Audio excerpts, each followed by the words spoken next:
ৰাজ্য চৰকাৰৰ বিভিন্ন বিভাগত কৰ্মৰত নিয়মীয়া ঠিকাভিত্তিক কৰ্মচাৰী পেঞ্চনাৰ, শিক্ষক, টিউটৰ, আশা, অংগনবাড়ী, ৰন্ধনকৰ্মী সকলোৰে বাবে পুনৰ ৫টাকৈ ডাঙৰ খবৰ লৈ আহিছোঁ।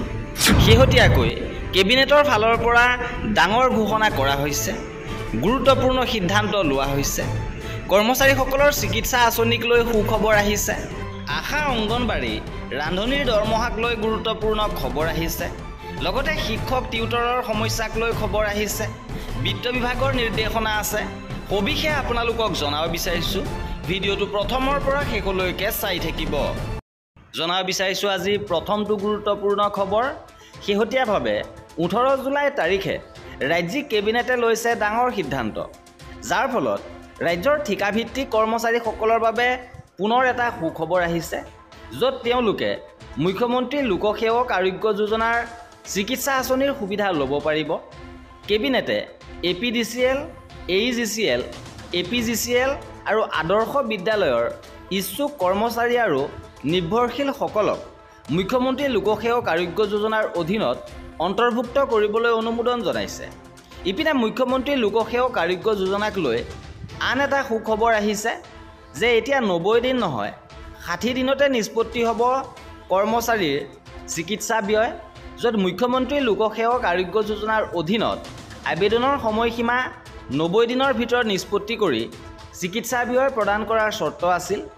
মুখ্যমন্ত্ৰী লোকসেৱক আৰোগ্য যোজনাৰ উপদেষ্টা পৰিষদৰ বৈঠকত চিকিৎসা সাহায্য প্ৰদানৰ আবেদন নিষ্পত্তি কৰাৰ বাবে সময় 60 দিনলৈ হ্ৰাস কৰাৰ সিদ্ধান্ত লোৱা হৈছে বুলি জানিব পৰা গৈছে। এয়া নিশ্চয় ৰাজ্য চৰকাৰৰ কৰ্মচাৰীসকলৰ বাবে ভাল খবৰ, য'ত তেওঁলোকে 60 দিনৰ ভিতৰত চিকিৎসা ব্যয় পাবলৈ সক্ষম হ'ব।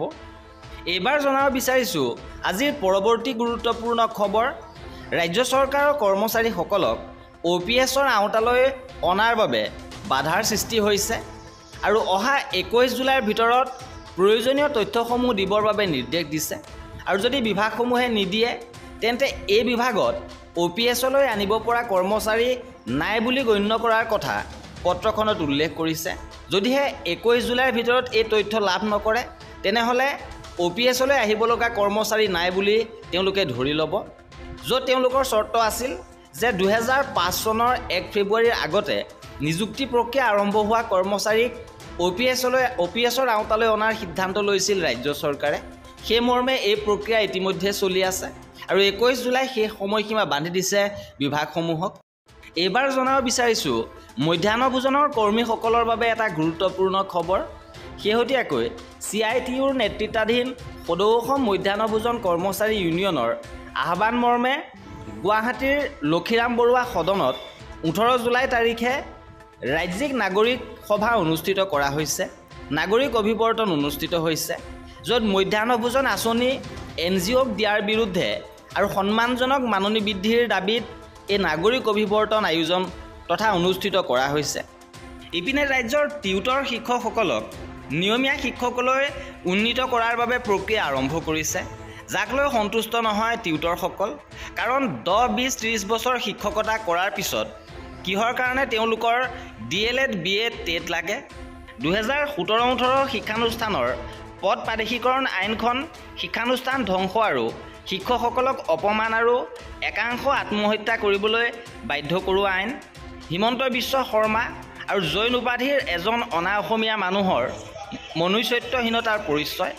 অসমৰ শিক্ষা জগতৰ পৰা শিক্ষকসকলক অপমান কৰিবলৈ ব্যৱহাৰ কৰা এই টিউটৰ শব্দটো বিনা চৰ্তে উঠাই দিব লাগে। আৰু মাননীয় মুখ্যমন্ত্ৰী মহোদয় শেহতীয়াভাৱে জনাইছে যে শিক্ষানুষ্ঠান পদ প্ৰাদেশিকৰণ আইন অক্টোবৰ মাহত সংশোধন কৰা হ'ব। লগতে টিউটৰসকলক শিক্ষকলৈ উন্নীতকৰণৰ প্ৰক্ৰিয়াও আৰম্ভ হৈছে। এইবাৰ জনাব বিচাৰিছোঁ সদৌ অসম আশা ইউনিয়নৰ গুৰুত্বপূৰ্ণ ঘোষণা। 26-27 জুলাইত পাঠশালাত আশা ইউনিয়নৰ ৰাজ্যিক সন্মিলন অনুষ্ঠিত হ'ব। তেওঁলোকৰ মূলতঃ 4টাকৈ দাবী উত্থাপন কৰিছে এইবাৰ। প্ৰথমটো দাবী হৈছে যে আশা কৰ্মীসকলক স্বেচ্ছাসেৱিকা কৰি নাৰাখি কৰ্মীৰ স্বীকৃতি দি অতি কমেও 10,000 টকা মজুৰি দিয়াৰ দাবী কৰিছে। লগতে তেওঁলোকে আশা কৰ্মীক স্বাস্থ্য বিভাগৰ অধীনত নিয়মীয়া কৰা, প্ৰভিডেণ্ট ফাণ্ড, গ্ৰেচুইটি, পেঞ্চন, চিকিৎসাৰ ব্যৱস্থা, শিক্ষাৰ ব্যৱস্থাৰ দৰে সামাজিক সুৰক্ষা প্ৰদান কৰা দাবী কৰিছে। চৰকাৰী চিকিৎসালয়, স্বাস্থ্যকেন্দ্ৰ, উপস্বাস্থ্য কেন্দ্ৰৰ উন্নতি সাধন কৰি জনসাধাৰণক উন্নত মানৱ স্বাস্থ্য সেৱা প্ৰদান কৰাৰো দাবী উঠিছে। আৰু এয়া আছিল আজিৰ ভিডিঅ'টোত।